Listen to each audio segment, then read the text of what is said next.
안녕하세요. 스마트폰 강사 박인욱입니다. 저는 스마트폰, 구글, 페이스북, 컴퓨터 강의를 하고 있으며 전 직장은 LG그룹 전산실에서 근무했습니다. 현재는 서울시 오스플러스 남부 캠퍼스와 도시공 오스플러스 센터 강사, 서부 캠퍼스 스마트 기술 지원단 강사, 중부 캠퍼스 디지털 분야 교육 강사를 하고 있으며 한국정보화진흥원 교육 강사를 하고 있습니다. 앞으로 저와 함께 같이 공부하실 내용은 첫 번째, 스마트폰 분실시 연락처 정보 넣기, 위급시 의료정보 및 긴급 연락처 설정하기와 두 번째, 카카오 지하철 사용하기, 세 번째, 카카오 택시 이용하기, 네 번째, 치매 예방 두뇌 운동 앱 사용하기, 다섯 번째, 미세미세 앱을 사용하는데요. 오늘은 스마트폰 분실시 연락처 정보 넣기와 위급시 의료정보 및 긴급 연락처 설정하기를 공부하도록 하겠습니다.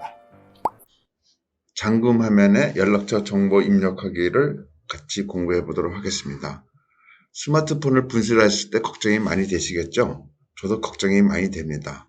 하지만 스마트폰의 바탕화면에 보안이라는 것은 패턴이나 비밀번호를 말씀하시는 건데요. 이것이 안 걸려 있는 분들한테는 그런 걱정이 없어요. 왜 그러냐면 주시신 분이 전화번호가 있기 때문에 바로 연락을 가능한데 저처럼 패턴이 걸려 있으신 손님들께서는 상대편의 전화번호를 받을 수 있는 번호를 넣어놓는 게 좋습니다. 자, 그러면은 잠금 화면에 연락처 정보 입력을 같이 공부해 보도록 하겠습니다.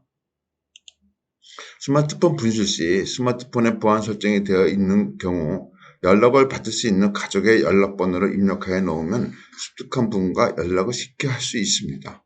자, 그럼 저와 같이 따라서 해볼까요?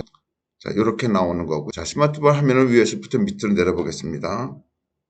자, 이렇게 내려봤더니요, 이렇게 나왔죠? 자, 오른쪽 상단에 톱니바퀴가 있습니다. 자, 톱니바퀴를 눌러보았습니다. 자, 톱니바퀴 누른 다음에는 화면을 조금 내리면 잠금 화면이라고 있습니다. 자, 잠금 화면을 찾아보겠습니다.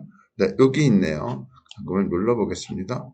그러면 맨 밑에 보면은 연락처 정보 있는데요. 저는 연락처 정보에 제가 폰을 분실할 걸 대비해서 미리 이렇게 놓았습니다. 여기를 한번 눌러보겠습니다. 자, 지금같이 이렇게 되어 있는데요.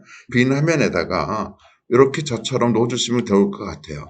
폰 주인 누구누구입니다. 폰 습득시에는 제 집사람이나 아들이나 딸내미 전화를 넣어주시면은 폰을 주신 분이 일로 연락을 할 수 있겠죠. 주의할 것은 저기다 내 번호를 집어넣으면 안 됩니다. 상대편 받을 분을 넣어주시면요. 주신 분이 이 번호로 연락을 하실 수 있다는 이런 내용입니다. 폰 주인 박윤업입니다. 폰 습득시에는 010-1234-5678로 연락 주시면 감사하겠습니다. 또는 살해하겠습니다. 완료를 누르면은 이제 바로 된 거예요. 자, 완료를 놓는데 또 틀렸다. 그러면 다시 한번 눌러서 이렇게 수정하면 되겠죠. 이제 다 됐으니까 이제 홈화면에 가서 내용을 확인해 보면은 그것이 바로 홈화면에 나올 텐데요. 조금 전에 화면에 자료에 나오는 것처럼 제 이름과 상대편 번호가 나오기 때문에 스크린 자막처럼 흘러가요. 분실 시 주신 쓴 사람이 이 번호로 연락을 받을 수 있게 하는 것이 연락처 정보 입력하기라고 생각하시면 되겠습니다. 자, 다음번에는요. 위급시 의료정보 및 긴급연락처 설정하기에 대해서 알아보겠습니다. 위급시 스마트폰에 보안 설정이 되어 있다 하더라도 사전에 정보를 등록해 놓으면 위급 상황 시 신속하게 조치할 수 있는 겁니다. 제가 길을 가다가 갑자기 쓰러졌어요. 그러면 119 긴급요원에서 저를 보호해 주겠죠. 골든타임이라고 있는데 그 골든타임에 저를 처방을 하려고 해도 제 몸 상태 어떤지 처방을 모르는 것을 미리 입력을 하는 그분이 그 의료 정보를 보고 처방할 수 있게 하는 내용입니다. 자, 그러면 또 같이 해보도록 하겠습니다. 이렇게 긴급전화 요 부분이에요. 여기다 집어넣는 거거든요.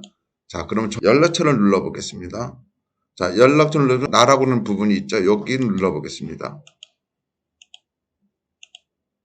나를 눌렀을 때 이렇게 화면이 나왔는데 맨 밑에 화면으로 가게 되면 이렇게 의료 정보가 있습니다. 골든타임에 저를 치료할 수 있도록 제 의료 정보를 집어넣는 거거든요. 자, 의료 정보를 한번 넣어보겠습니다. 자, 의료 정보를 누르면은 이렇게 나와요. 제 건강 상태 입력을 하면 됩니다. 제가 건강 상태 좋기 때문에 좋은 물에 넣어놨고요. 알레르기는 저희 약간 성분이 있어요. 그래서 이런 것들을 여기다 넣어놨고요. 또 복용 중인 약은 제가 없습니다. 복용 중인 약이 있다 하면은 약 이름을 집어넣는 게 아니라 병명을 집어넣는 것이 좋습니다. 예를 들어서 고지혈증, 당뇨, 치매, 그런 것들을 여기다가 이렇게 두시면 될 것 같고요. 또 혈액형, 제가 피를 흘렸을 때 혈액을 해야 되니까 혈액형을 반드시 넣어줘야 될 것 같고요. 전화 받을 분들을 여기다 또 한 번 넣어줘도 좋아요. 자, 이렇게 놓고 다 입력을 하신 다음에 좌측 상단에 여기 화살표 있지 않습니까? 여기 있는 부분이나 여기 있는 부분을 누르게 되면은 바로 입력이 된 거예요. 제가 눌러보겠습니다. 자, 그런데 수정을 하고 싶다. 그럼 다시 의료정보에 들어가서 오른쪽 상단에 펜이 있지 않습니까? 펜을 누르게 되면 이렇게 수정할 수가 있고요. 수정은 다 한 다음에 다시 저장을 눌러보면 의료정보가 완전히 저장이 된 겁니다.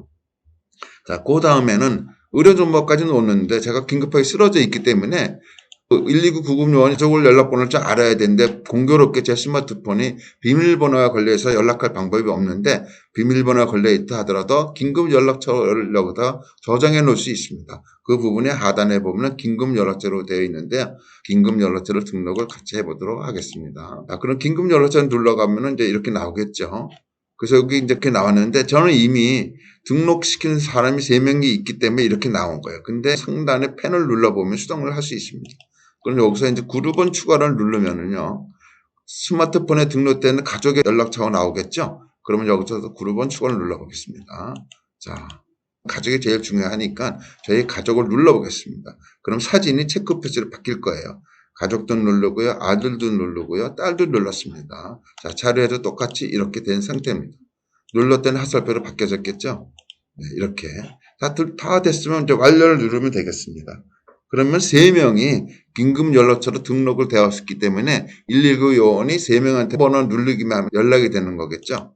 자, 그런데 다른 분을 또 추가시키고 싶을 때에는 요 그룹원 추가를 누르면 되고요. 요 옆에 빼기라는 것을 누르게 되면 삭제하고 다른 사람을 추가를 할 수 있습니다. 자, 이렇게 다 되었으니까 저희는 저장을 하면 되겠죠. 저장.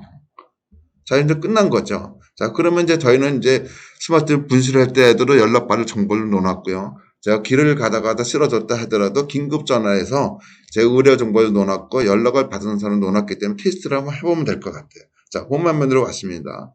요 하단에 긴급 전화가 항상 있어요. 상대는 긴급 연락처도 있습니다. 그래서 등록된 사람을 바로 누르면은 바로 119 요원과 연락이 되는 거고요. 요렇게요. 자, 하단에 의료정보라는 거 부분이 있는데 의료정보를 누르면은 제 의료정보나 그 긴급 연락처를 연락할 수 있는 번호가 나옵니다. 이건 참조하시면 될 것 같고요. 제 의료정보 넣어놨기 때문에 119 긴급요원 긴급 처방을 할 수 있는 상태가 위급시 의료정보 및 긴급연락처 설정하기로 되어 있는 겁니다. 자, 이렇게 해서 선생님이 스마트폰을 안전하고 편리하게 잘 사용하시면 좋겠습니다. 감사합니다.